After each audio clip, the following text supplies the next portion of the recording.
Welcome to my next From Season 3 episode review video, as I was able to watch the episode on the MGM Plus app. Before I get into that, though, pretty important, if you're not caught up to the point where I am, or rewatch you're watching from, or you're just not entirely sure, then you definitely need to take the initiative and pay attention to the episode's title, which of course I'll mention, as well as put in the description. If that happens to be the case, you find that you're not caught up, it would be my recommendation that you don't watch this detailed review any further to avoid any potential spoilers. And I'm a pretty big fan of From. I think the show is pretty solid. I wouldn't say it's amazing, but it's solid. The reason why I watched it or started watching it, because some people that were involved with Lost have something to do with From, and I'm a huge fan of the show Lost. In fact, I'm reviewing those episodes again on this channel, so if you want to check any of those out, be my guest. But I'm a big fan of From, and I'm interested to see where things are going. And I have reviewed every single episode of From on this channel. So if you want to check any of that stuff out, just click right here with about 20 seconds left to go in this video. It'll be the end screen, and it'll be my From episodes playlist. But with all that said, this will be from Season 3, Episode 8. The title of this episode is called Thresholds.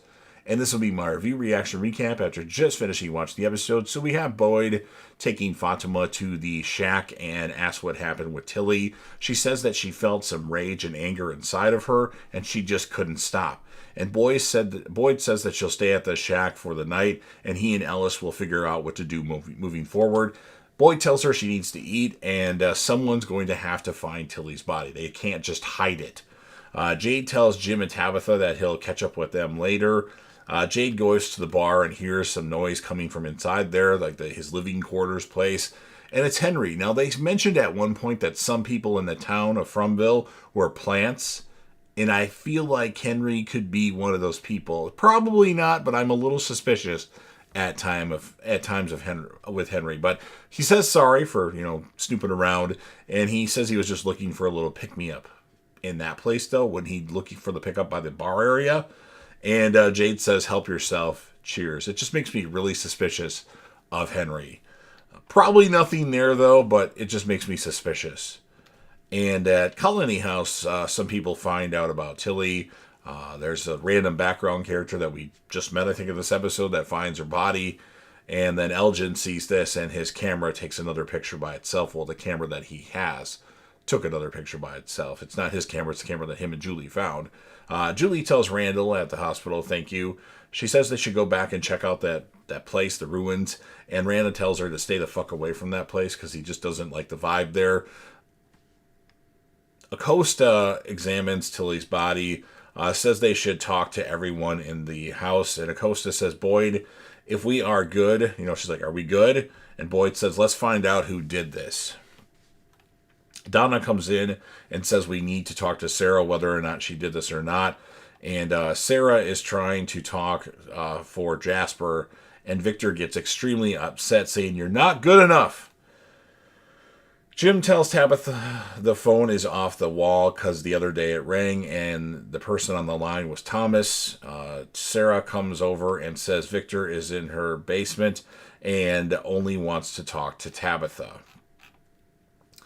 Elgin comes to the hospital place. Randall apologizes to Elgin for being so hard on him on the bus, and Elgin apologizes for throwing up on him on his shirt, a long time ago when the bus arrived in Fromville.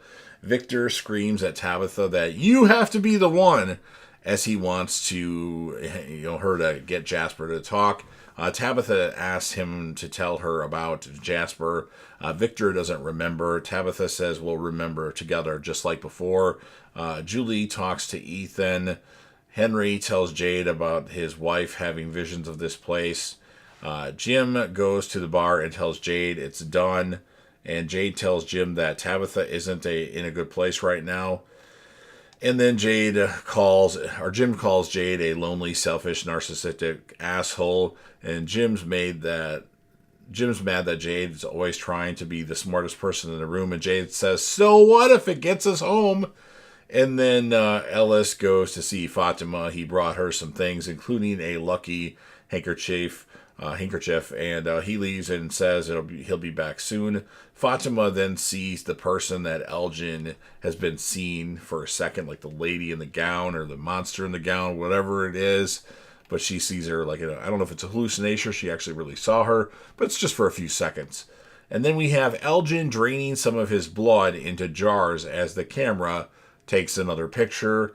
Henry wants to give Jim some advice. He says when Jim is with his wife, sometimes he should just shut the fuck up and listen. He says that all he sees is himself standing there 40 years ago. Him, with his wife, and then Jim with Tabitha.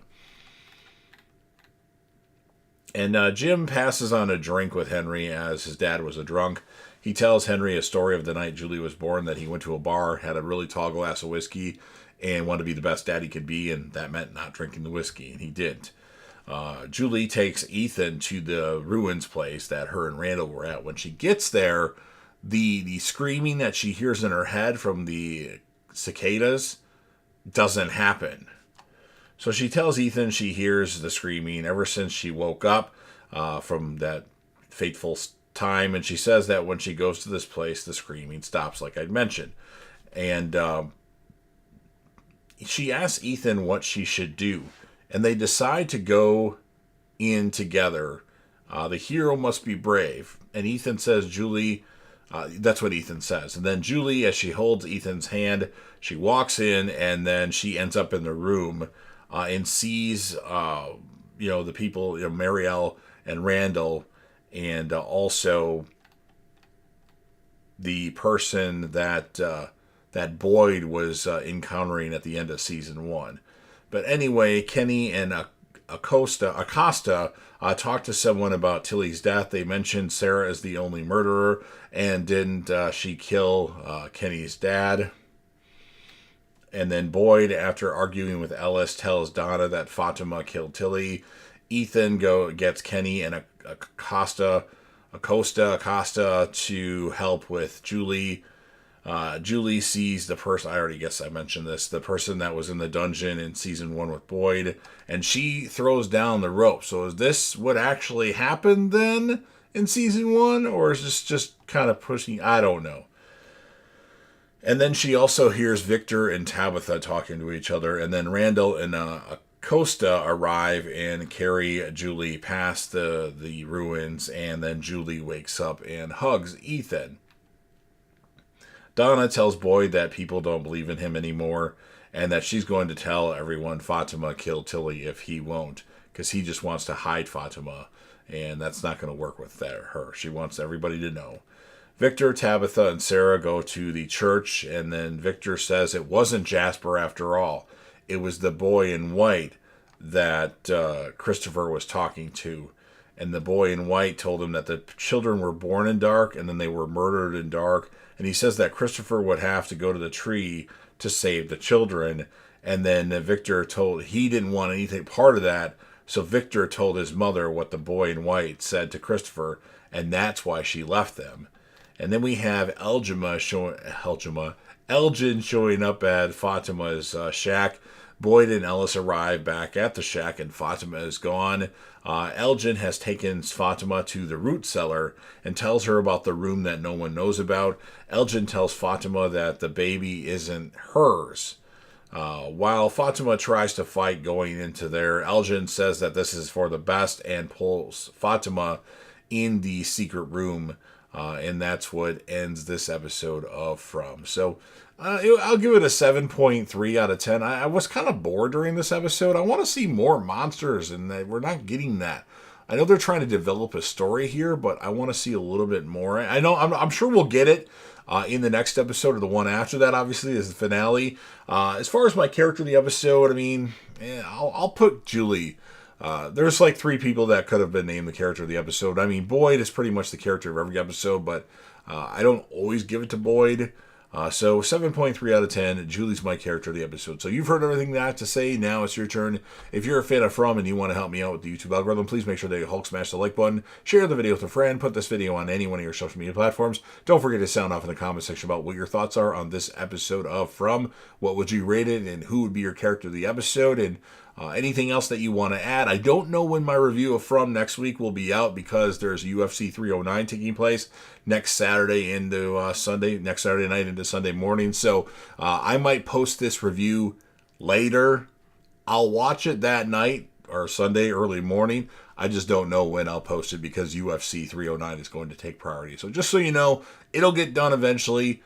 I'm not sure when. And of course, remember, I'll put all my From reviews right here in case you want to check out any of those out. And then last but certainly not least, don't forget to hit that sub button. You are watching the video anyway. Subscribe to the channel, join the team, show your damn support, and be a part of something special. And you never know what you're going to see on JDev TV.